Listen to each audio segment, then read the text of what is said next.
Today we're gonna make the best apple pie. This is an old family favorite of mine.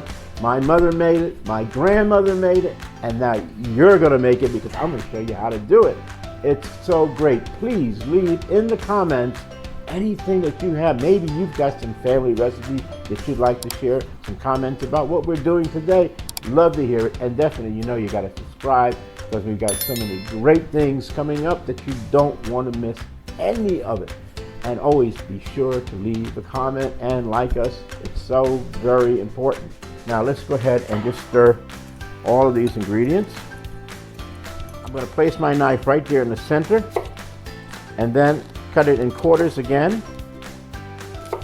And then you see where the seed is right there. I'm going to go to this side of it, cut down, move it, and then cut this way. And look, I take that part out that we don't want in the pie. This center here, like that, we'll roll back. Turn it, and we'll do the same thing. One way, the other way. So just recently, I just said my name, and I kind of like blubbered it because I wanted to say Chef Don. And Chef Don was a name that I was given on my TV show, on Monday's Menu. And the reason it came to that is that it was probably easier for them to say, but I never call myself Don. I always say Chef Donald, all right? And then after a while, I became known as Chef Don. I even have it on my license plate now. It's Chef Don on my North Carolina license plate. However, I always liked my whole name, Donald, and my oldest son's name is Donald. And then one day, someone would call the house and say, "Can I speak to Don?" And I would always say, "We don't have no Dons live here, you know." This was before The Godfather came out. Before that, then I was known as the Don, but that's another story. So then one night, this young lady calls up and she says, "Can I speak to Donnie?" And I'm really mad because I didn't even like Donnie. I said, "There's no Donnies living here." She said, "Oh, he told me I could call him." I said, "Oh, you mean my son Donald?" And she said, "Yes." I said, "You know it's 2 a.m., sweetheart?" And she said, "Yes." But she said I could call him anytime I want. Fine. So I go upstairs, knock on my son's bedroom door, and I said, "Wake him up." Now this is the guy who sleeps the sleep of the dead. Okay. I used to wake him up with smelling salts. In any event, I wake him. I finally get him up, and I said, "Donald," I said, "You got a phone call." He said, "Well, just take a message." I said, "No, that's 2 a.m. in the morning. I don't answer phones unless somebody died."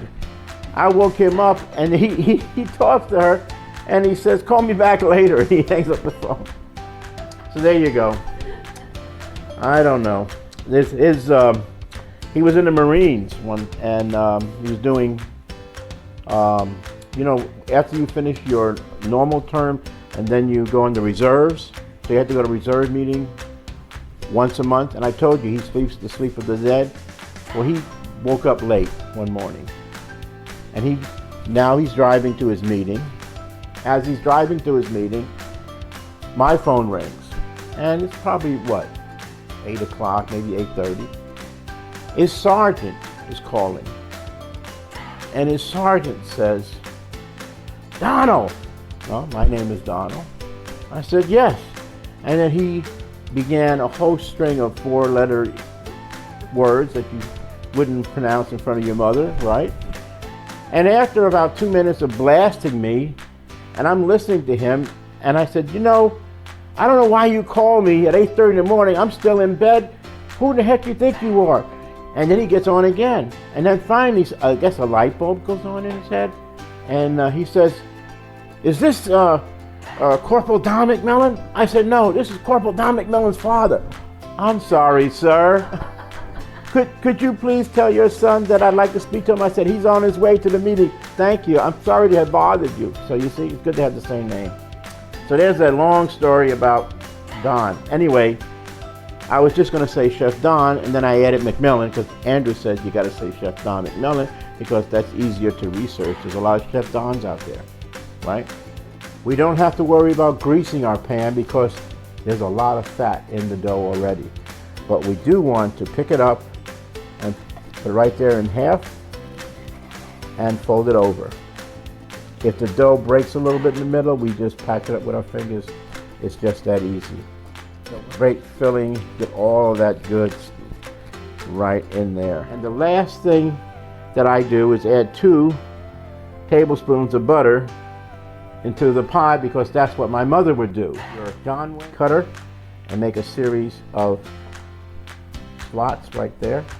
This is to allow the air, the ingredients when it starts steaming up to come out of the pie. Egg wash, we'll take a pastry brush, and with the pastry brush we just go ahead and paint the top of our pie. This is going to give it a beautiful golden color that you'll see after it comes out of the oven. If we have any holidays there we missed, we don't want to do that. Good. Now our pie is ready to go into our preheated oven. It's been preheated to 425 degrees. So this is our best apple pie. It's easy. Some people say it's even a perfect apple pie. Be sure you subscribe to our channel. Please leave us some comments below. We'd love to hear. I'd love to get back to you. Hit the like button. You're definitely going to like this recipe. I know you will.